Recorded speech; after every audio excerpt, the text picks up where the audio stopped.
Maybe. Yeah. All right. Welcome to the 2-Month Review, the weekly podcast brought to you by Open Letter and 3%, in which we take a book, a big, long book, a difficult book, break it down section by section, talk about it every week, have some fun, have special guests on like we do today, and play our weird 2-month review bingo. So if you don't have your 2-month review bingo card, you should get it because I think you're gonna win today. I really want someone to win. So go to the 3% website, search bingo, download your own individual card, and play along with us. I'm Chad Post from Open Letter, and I'm joined as always by Brian Wood. Hi, Chad. It's getting longer and longer to introduce me and our special guests, and I think that's very offensive, but that's fine. Continue. And our special guest is Joelle Race, who is a translator and the author of The Translator's Bride, which Open Letter will be publishing next summer. May? Yeah. Pretty much sure it is. August, I guess. August? Okay, August. Yeah, August. Yeah, we so congratulations on that, first of all. I'm really excited. I just read the book, a couple weeks ago in advance of sales conference and pitched it really hard at our sales conference. So hopefully a lot of our sales reps who probably don't listen to this podcast, but if they do, they're very excited about it as well and are going to be selling it to every single independent bookstore and chain store in this country. Thank you. It's a pleasure to be published by Open Letter. So, no, I'm talking serious because I really appreciate your catalog. So, hi everyone, I'm João Reis from Portugal. In Porto, right? Not in Lisbon, but Porto. Not Lisbon. No. Are you from Porto originally? Yes. Yeah. Okay. Yeah. Oh, cool. And so, do you want to describe? Let's start with your book, the novel. Do you want to describe the novel? I don't know. You want to do it? Maybe because it's no. Okay, it's. I want to hear what you say. Yeah, no, it's quite a short novel, not very long. Finally, we get a short novel. Yes, a short novel, not like the Book of Disquiet. No. it's like one section of what we read today is about. Yeah, probably. How many words? Do you know how many words it is, give or take? No, 29,000 maybe. Oh, okay, cool. Yeah, more or less like that. Yeah, but a short novel. So the action takes place in less than 48 hours. So less than 2 days. It's 2 days and 1 night, maybe. Yeah. So it's quite the pace is quite fast. So you can read it. It was my intention to read it, so the reader could read it in a couple of hours if she wants to. Yeah. So it's a book. It's not. You can't find a temporal reference throughout the book, but it's set in 1920, more or less, after the First World War, in which Portugal participated or entered. But it's not. You can't find Portugal throughout the book either, but you can relate to Portugal, and it's Portugal actually. And the city, it's an unnamed city.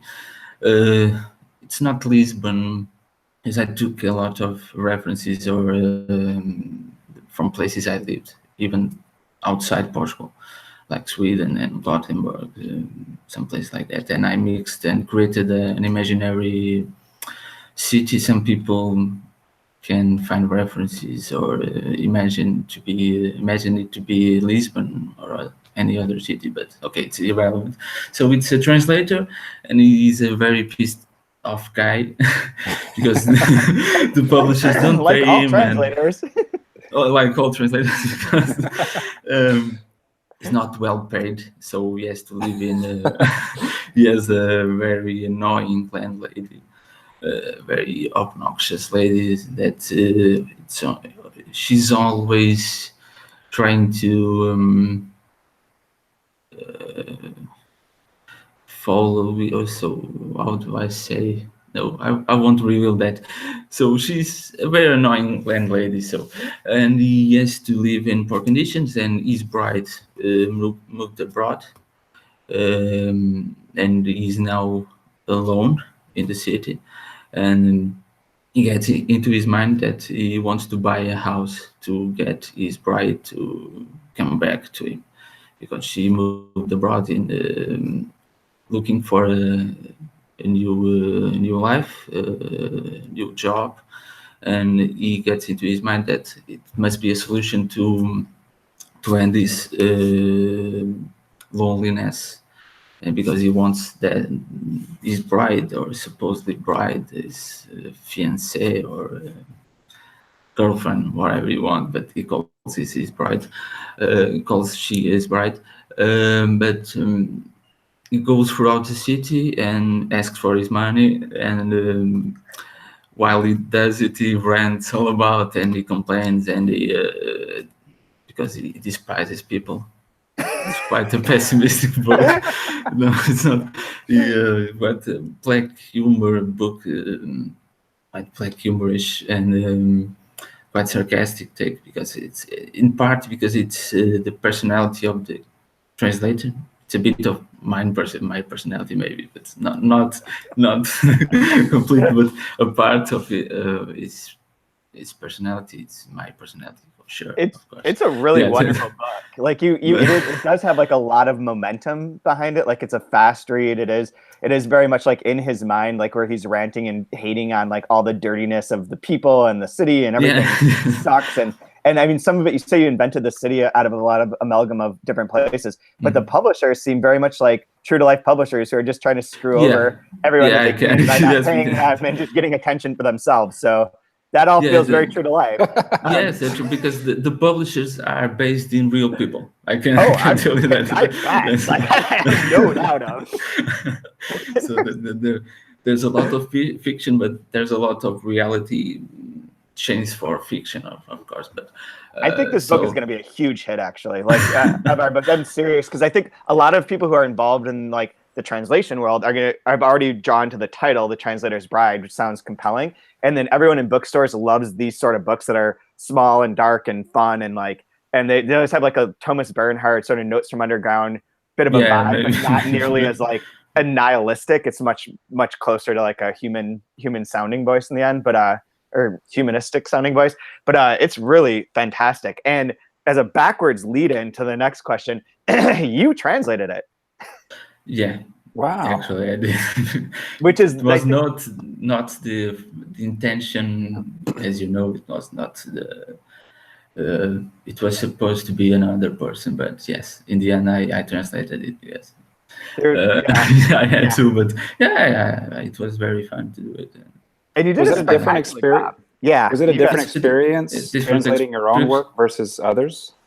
Yes. Because first, it's my first translation into English. Yes, I am a translator by profession, but I translate into Portuguese. I translate Swedish, Danish, Icelandic, and Norwegian into Portuguese. But as you know, Portuguese is my mother language, not English, of course, as you might notice. But so it's first experience in that field, and translating my own work, it's also for the first time. So it's different than I'm used to translate other people's work. So it's a different take on translation, because I know I know perfectly well the original version. Yeah, I wrote it, so it's different. It's because I know what I want to do with this and how I can change it into another language. And sometimes when you translate other people's work, okay, I fully understand this, but should I use this word, or should I use this sentence? And sometimes you can't ask the writer because they're dead. So I can't ask Knut Thompson, oh, do you want me to translate this to Portuguese? No, who is that? So I can't ask it. I have to guess. So so it's quite different. It turned out really well. Like it's really well done. Like it's remarkable. Like if no one knew that you were the translator of it, I think they would assume that someone like an English speaking translator of Portuguese and English had translated it. I don't think they'd have any question about it. Like I know that Kai's gone through it and I've gone through it, and there are like a few moments where we're asking you to clarify something or whatever, but it's like so good already that you can see the voice, you can feel the voice, and it's just like making sure that everything's absolutely perfect. So you translate from all the various languages. Which what books that have you translated that you're most proud of? Probably Mysteries by Knut Hamsun, because I'm a Hamsun fan. Yeah. And what else? Maybe the Red Room by Strindberg. Some that I translated Laxness too, and actually I translated an Australian writer. One of my favorites. Actually, not a Scandinavian this time. It was Voss by Patrick White. Yeah. I like Patrick White. But I've always wanted to read that book, but I never have. I think that unless I'm misremembering, that's the book that the Penguin Editions has an eye on the cover, and it's gross. Maybe I read. Like I heard that book is amazing, but I'm just like, fuck that. I don't like that cover at all. I don't know. I used the vintage edition, so no why at all. Maybe. I think it's that one that has it. It's one of those ones. It's one of his books that has like one edition has like a big eye on it, and it's just so disturbing to me. I think that there's like a trend I've noticed of people putting eyes on books, and I do not like it in the least. Like there's a bunch of them too, and once you start noticing it, you'll see it all the time. I just think it's just unnerving. The same Peter Mendelsohn that did the new editions version of this. All the Kafka ones he did had the eye. On it, like a big, huge eye. I don't know if at least that's not a real that he was. No, I know, but he had several of them have eyes on the like all the different types of Kafka books that were, I think, Knopf or whoever. But interesting. So what? Here's a big general question to get into the Pessoa part of this. What role does Pessoa have, like, over as a Portuguese writer? What kind of like role does he hold over you, or sway does he over you in the way that like American writers now would always look back to like Hemingway or Raymond Carver perhaps, or whatever. Different people have had that influence that rests on like how you can write nowadays in English based on the success of these other people. What is Pessoa's role to a Portuguese writer? Talking about me, firstly. Or anyone. This is the cover. It's not Voss. It's the Vivisectionist. Holy moly! That's not okay. It's another one. Yeah, I've seen that book a bunch of times. Just been like, absolutely not. So, answering your question, I wouldn't say he's a direct influence on my work, but sure, maybe some influence, and maybe over every Portuguese writer nowadays, because Pessoa is like, you have to study him at school. It's like it's part of the curriculum from secondary school. You have to study him, and some poems, not the Book of Disquiet actually, but probably Álvaro de Campos, and some parts from The Message, another one of his books. Actually, I prefer it to the Book of Disquiet, to be honest. But so he's very almost worshipped in Portugal, because he's I don't know if you know it, but he's not buried in the National Pantheon, but he's buried in the Jerónimos. The monastery, it's a big monastery in Lisbon. It's one of our biggest monuments, so it's he has his tomb there, so it's quite symbolic one. So it means he's the only two other people that are buried there are Camões, another one of our, the Lusíads, biggest authors, and Vasco da Gama, the navigator. So it means a lot to be buried there. So you can see it by that fact how important Fernando Pessoa is in Portugal and in Portuguese society, or it's part of our canon. It's very difficult to say, oh, I don't like so. Oh, people, you don't like so, but he's the genius. He's a genius. He's the most important poet in the 20th century. So it's quite a national treasure. It's like you can't nowadays.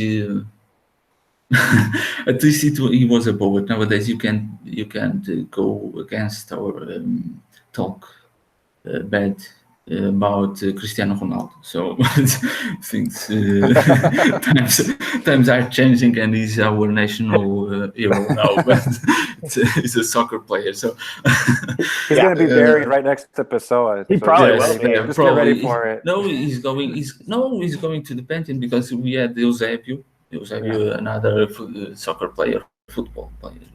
Okay, I'm talking mostly to American people. Yeah. Soccer player, yes. So, and he was moved to the National Pantheon. So why not? Yes, why not? Why not Ronaldo? Yes, sure. Yeah, of course. They should make a giant CR7 monument. Giant, yes. Maybe you can even bury him alive or something. Yeah, yes. Go put in now. Just it needs to have like a lot of hair gel too. But returning to your question, let's be serious for a moment. So no, that counts as a sports digression on the bingo card, though, so it's fine. Okay, so I guess so as a lot of influence, most writers, and even though I don't like everything he wrote or appreciate it the same way, like I was telling you, Chet, that I prefer his Álvaro de Campos heteronym to Ricardo Reis or Fernando Soares or whatever. I guess he was, at least in some way, a genius or a literary genius. Yeah. And some of his works are really good, at least when you read it in Portuguese. Of course, most of it, I checked this edition that you're following, this complete edition, these sections, but I knew them in Portuguese, of course. But it's a good translation, by the way, so you can get the feeling nothing to against it. But sometimes, I don't know, maybe it works. If it works best in Portuguese or better in Portuguese than in English, that's a problem with poetry, I guess. But in this particular case, in the Book of Disquiet, I think you get the same feeling in English that you get from reading it in Portuguese. I wouldn't say that you're getting a different feeling, but yeah, sure. I can't really say that nowadays we have poets or general writers or fiction writers, whatever, that write in the vein of Pessoa, even taking into account his prose works. That he wrote some short stories. I don't know if you have it. You have them in English, probably not. Some nice short stories. One of them is The Anarchist Banker. And some other stories quite funny. Yeah. Just throwing it out there, if you were to translate one of his short stories to English, I'm pretty sure you could get it placed just about any magazine you want. Yeah. Maybe. There's an interesting kick with Pessoa right now in America. That's an interesting idea. That'd be worth trying if you're interested. You should translate it under a heteronym. Under your translator heteronym. Yeah. Maybe. You have a different heteronym for every language that you work from. But yeah, I would love the opportunity to read a short story of his. It'd be interesting to see.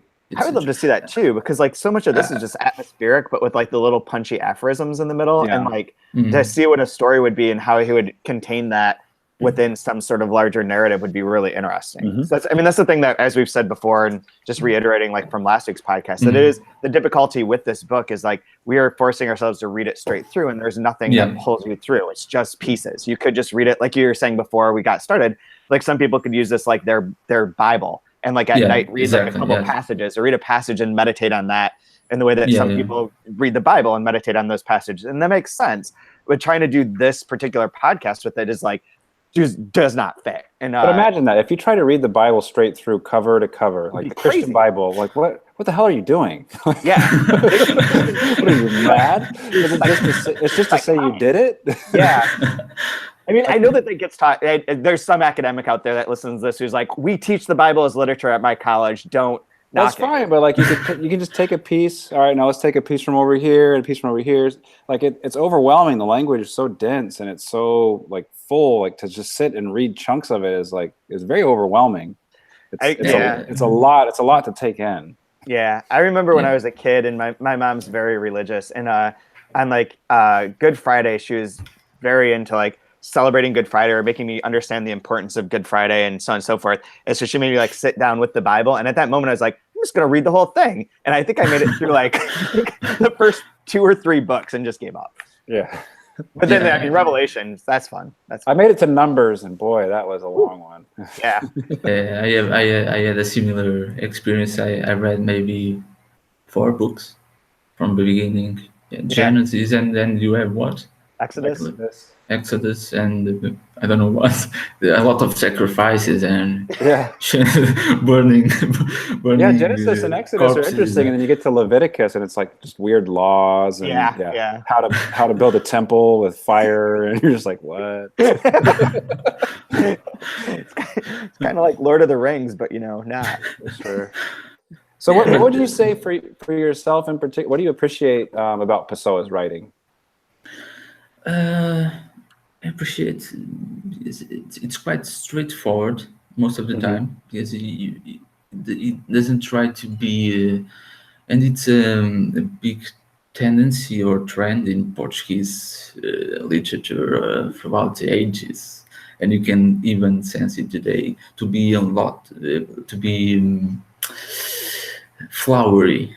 I don't know how to put it, like that's everybody. What you can say in one sentence, they try to say it in one page and with a lot of difficult words and to sound very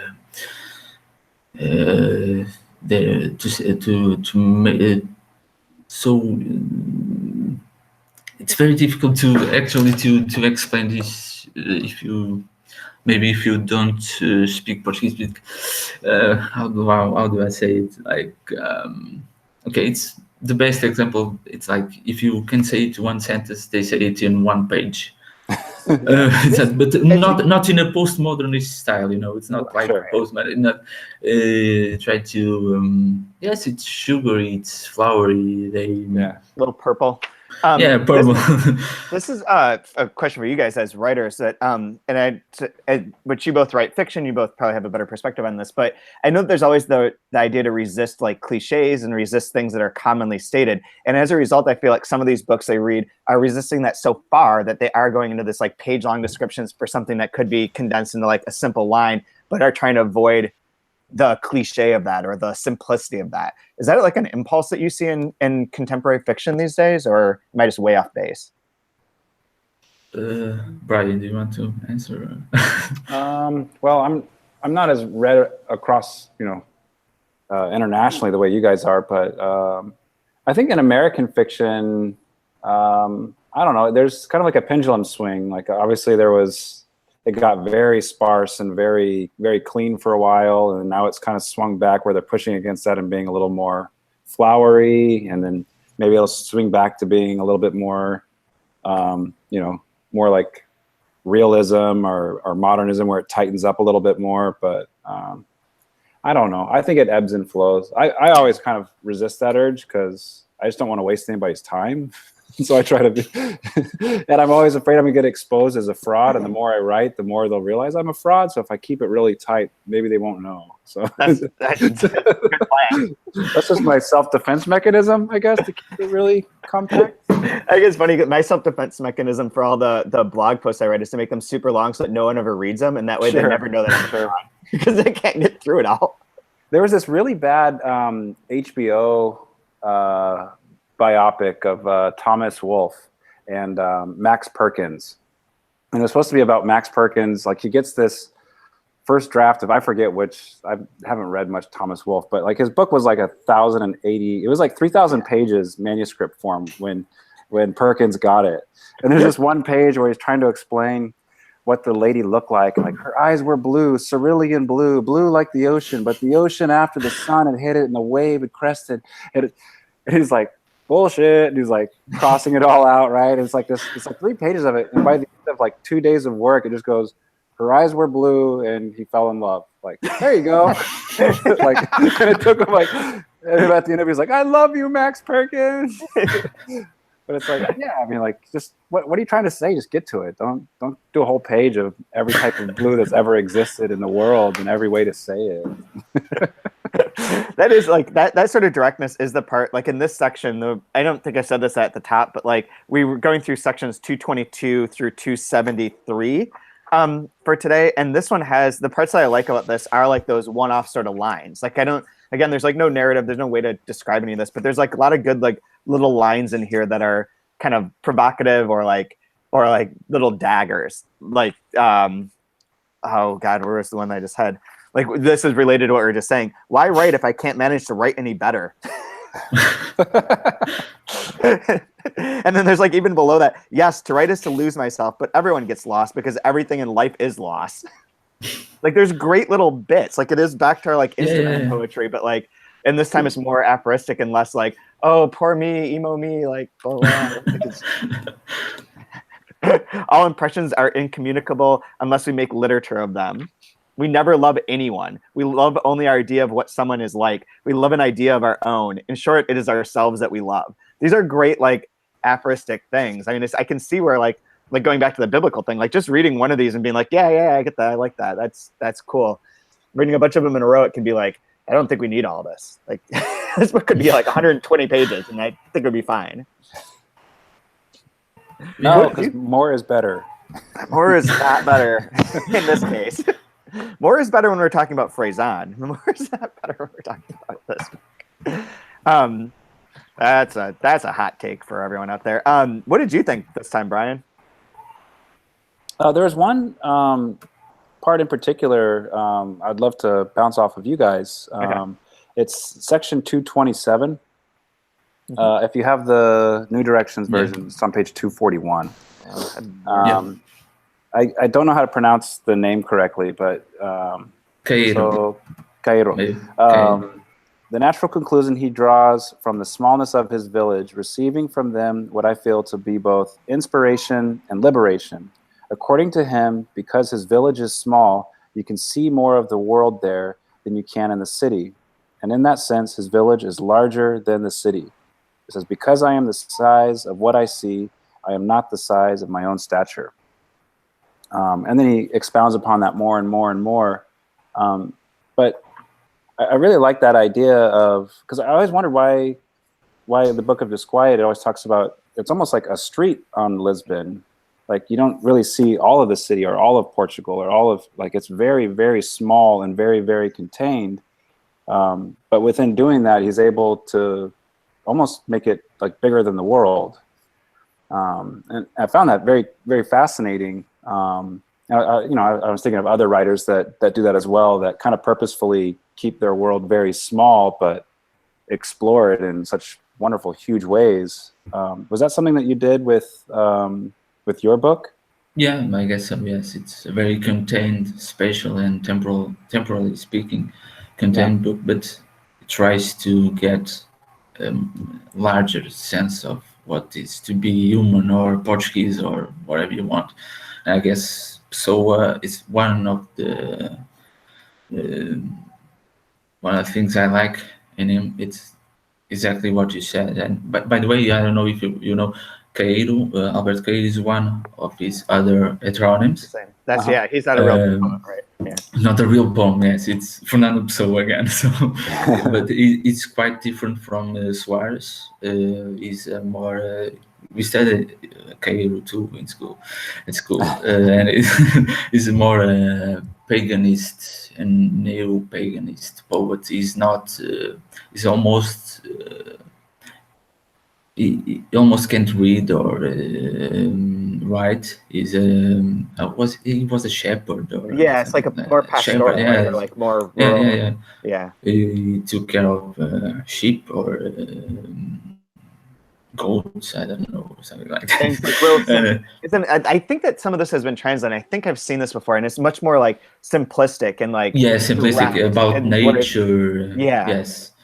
He talks about, for example, Suarez is more like Pessoa himself. He says somewhere that it's only half neutronym, not really like Ricardo Reis, or Ricardo Reis is supposedly to be a doctor.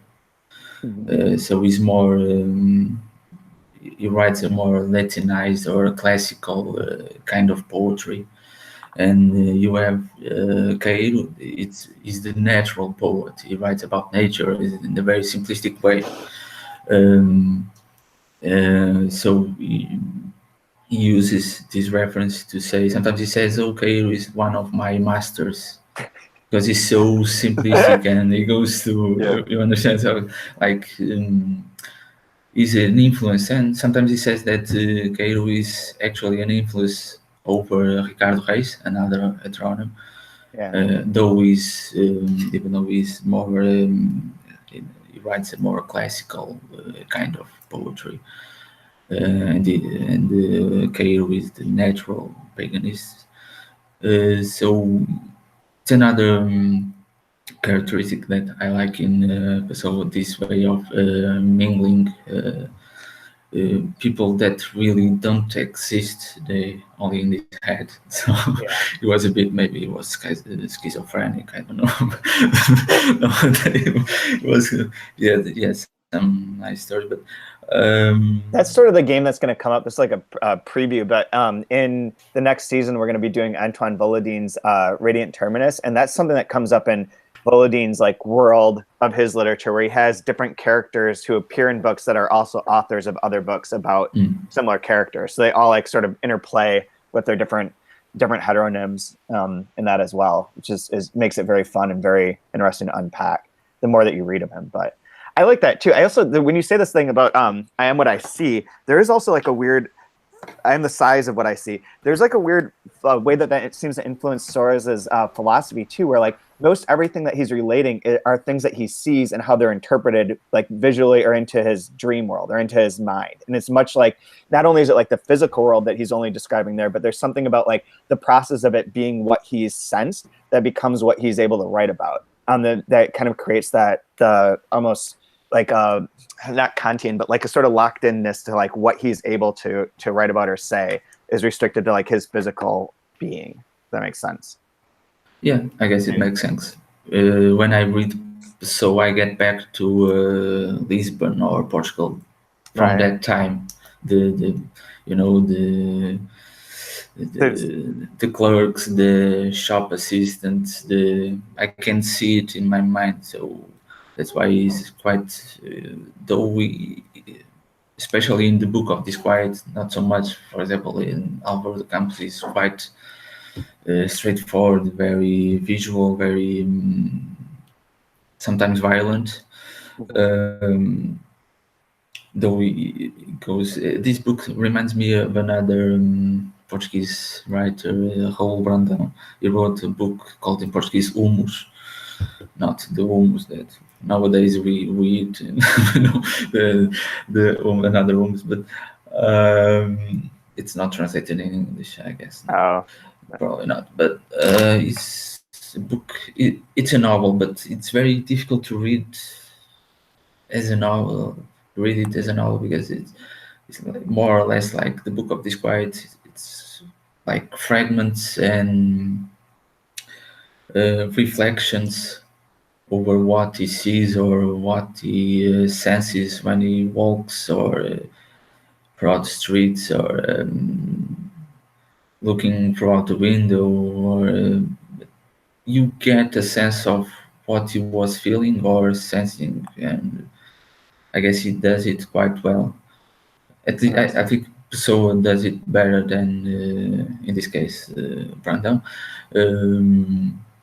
But yes, I agree with you in that sense. There is like related to that too. Section 259 begins with the sense of smell is like a strange way of seeing. It evokes sentimental landscapes out of a mere sketch in our subconscious minds. And then at the end of that paragraph, it's like, I'm overcome quite unexpectedly by the smell of the wooden crates being made by the box maker. Ah, Cesario, you appear before me, and at last I'm happy because through memory I have returned to the one truth that is literature.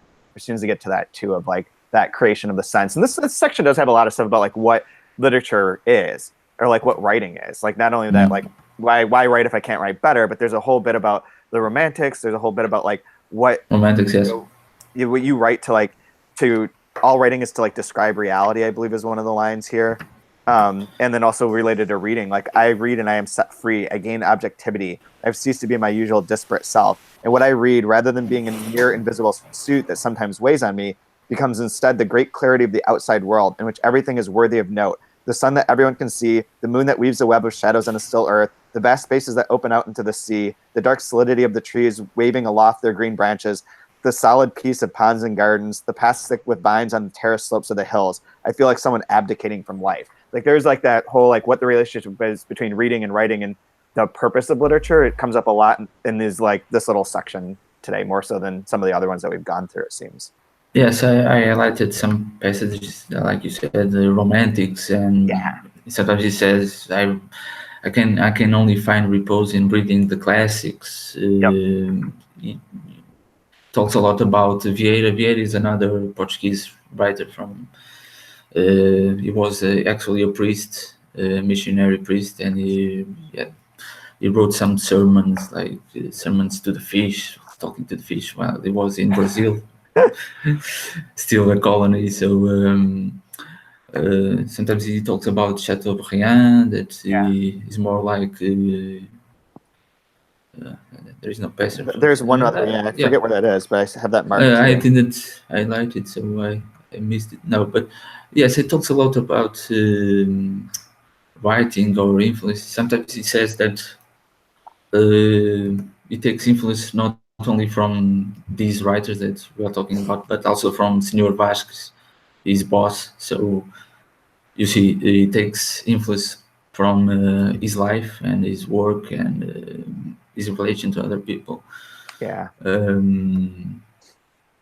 There's one more that's related to that. 247, the first line is recognizing that reality is a kind of illusion and that illusion is a kind of reality is simultaneously necessary and pointless, which I really like. And then on 267, I know no pleasure like that of books, and yet I read little. Books act as introductions to dreams, and such introductions are unnecessary to someone who can so easily and instinctively enter into conversation with dreams, which I also like. See, I tried to use that on my teachers in college. Why would I read this whole thing? I could just dream, like, it's just to get me started. Yeah. They didn't buy that, though. They weren't progressive back in the day. Exactly, yeah. Oh, man. Is there anything else that you guys wanted to touch on in this? Not really. I was just really inspired by that sense of smallness that we had read about, because it made me think. I don't know enough about literature, but it might be something for somebody that has their PhD or something. I'm curious if around that time, if there was a trend of kind of focusing in and being very small in the way you were viewing the world through your geography, because around that time, like, it made me think like instantly of something like Winesburg, Ohio, where it's just one little town, and you get the idea of what all of America may be like from one tiny little town that nobody cares about, or the way Faulkner around that time, everything was that one county, and just this huge giant world of fiction all comes out of one tiny little rural Mississippi county. And with this, like, just like one street in in one part of Lisbon, and it's just this giant world and all these thoughts, and this huge expanse opens up from being so small. I wonder if it's some sort of pushback from a world war or all the entanglements of, you know, the burgeoning globalism or something.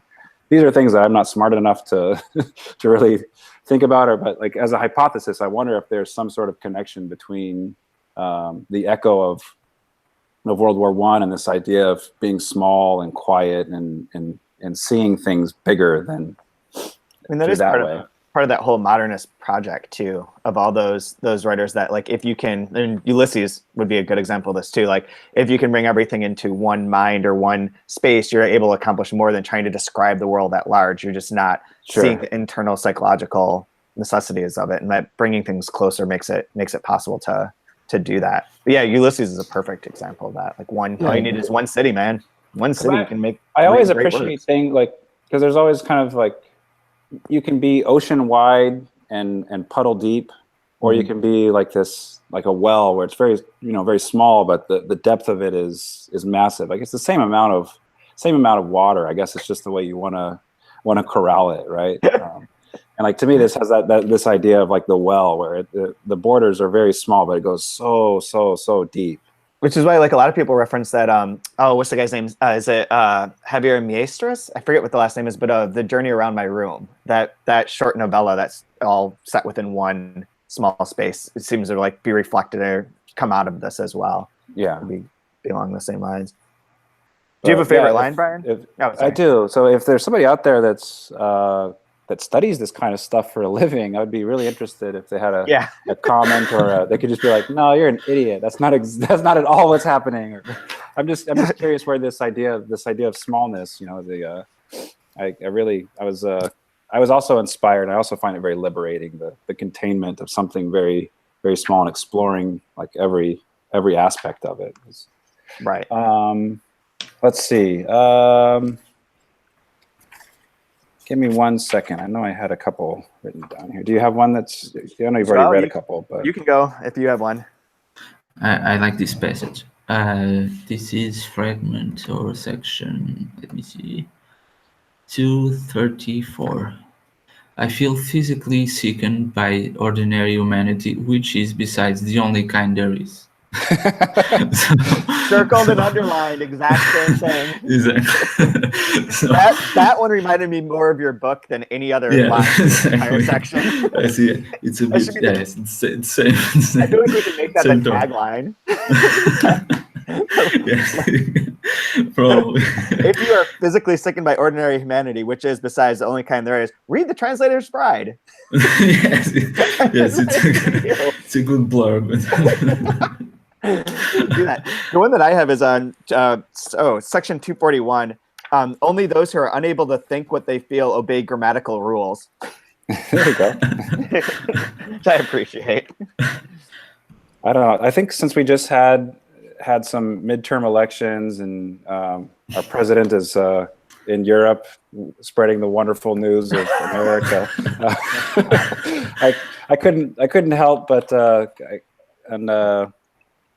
222, and our version's on page 238.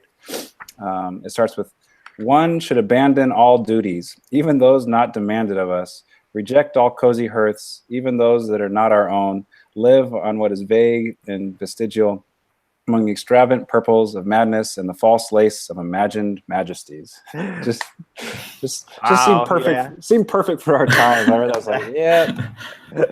That totally fits. So. I'm going to abandon all hope along with that. Oh, man.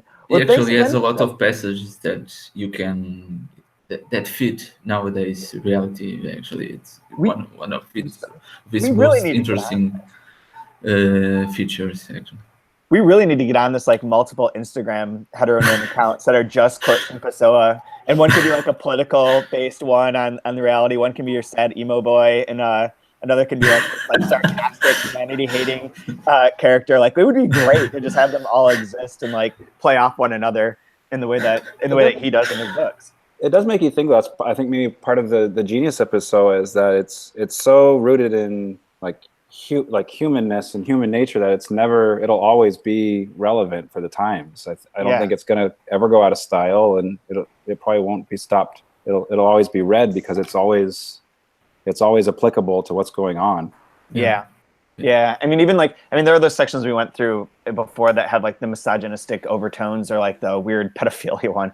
But less said about that, the better. But like the vast majority of this isn't that. It's based in like more philosophy of what it is to be human, or to see, or to feel, or to experience the fact that like that life is complex and not always what you want it to be in dreams. And so it does seem like it's a much more lasting than a book that had been tied to like, here is Lisbon in 1929. Exactly. Yeah. It's that smallness, like you're saying, of like what he sees, and what he sees as what he is as a human. So yeah.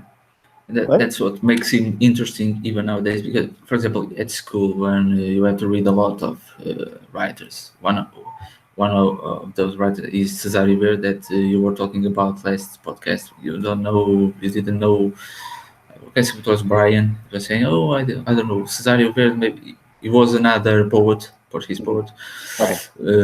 For example, you have to read him at school, or you have a lot of writers that you have to read, and most students, they don't like it's boring. But when you get to Pessoa, at least some part of Pessoa still resonates in today's students, and I find that interesting, because most of the canonized authors are not so relatable today.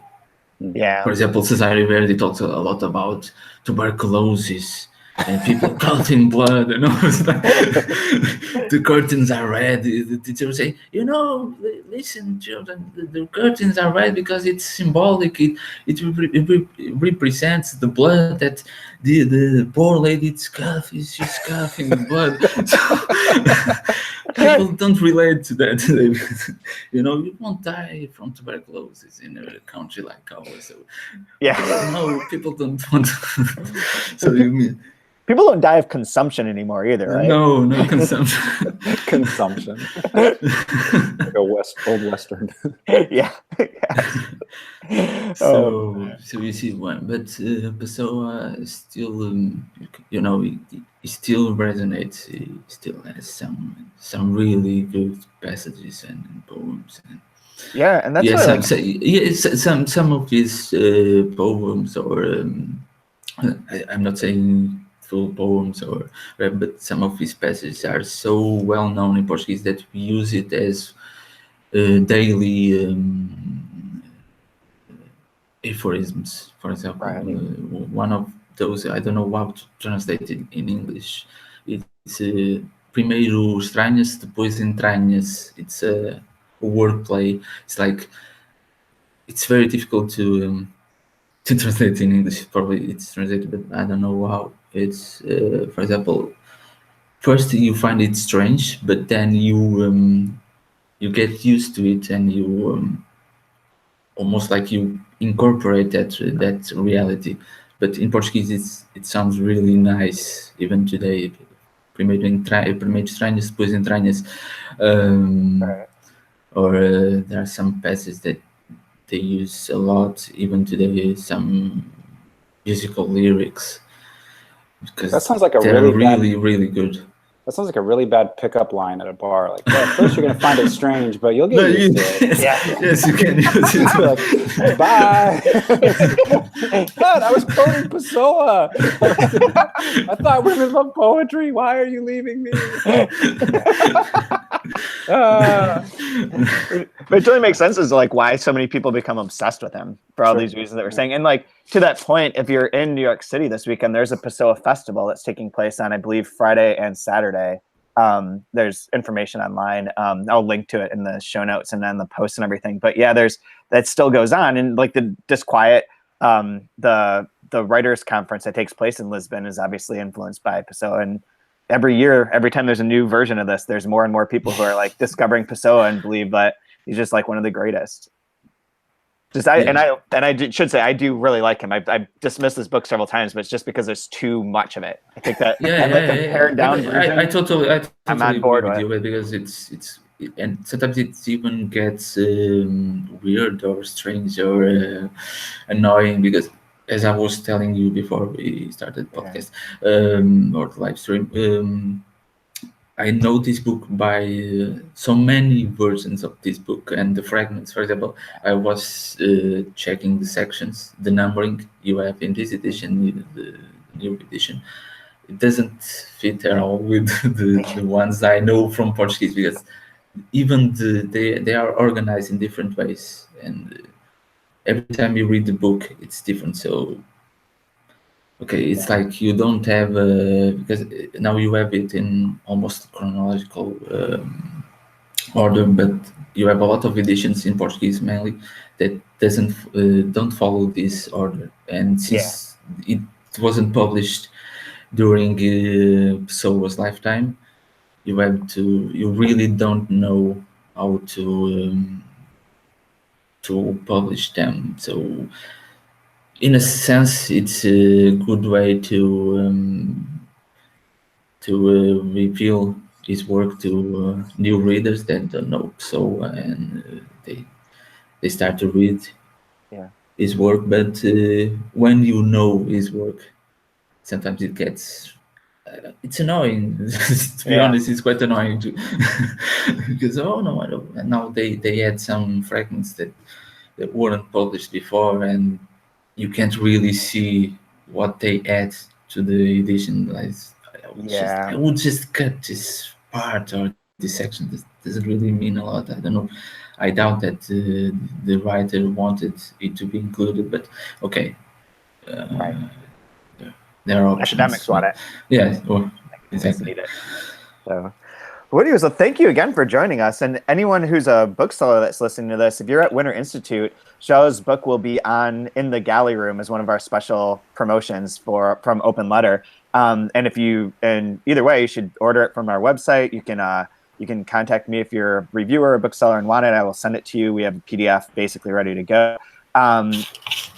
They can find you online at Brian Wood _. I'm not really online much, but yeah, why not? Say hi. Why not? Just go follow Brian. He's got a book coming out at the same time. You guys should do an event together. Yeah, it'd be fun. Why not? Why? Yeah. We'll do it in Portuguese. I'll fake it. That'd be great. We used to do a Portuguese bakery here in Rochester. Bakery. Yeah. But we should do an event. Like we'll have you come. Yeah, why not? It'd be fun. Absolutely. Yeah. Why not? And you can always follow us at open_letter or at Chad W Post on all Instagram, Twitter, Facebook, wherever. Otherwise, next week we are going through sections 274 through 315, which is another chunk. We have 4 episodes left in this season, which seems insane, but cool. We'll keep going. It's gonna be funny lines. It's gonna be great. Anyways, take care until next week. Talk to you soon.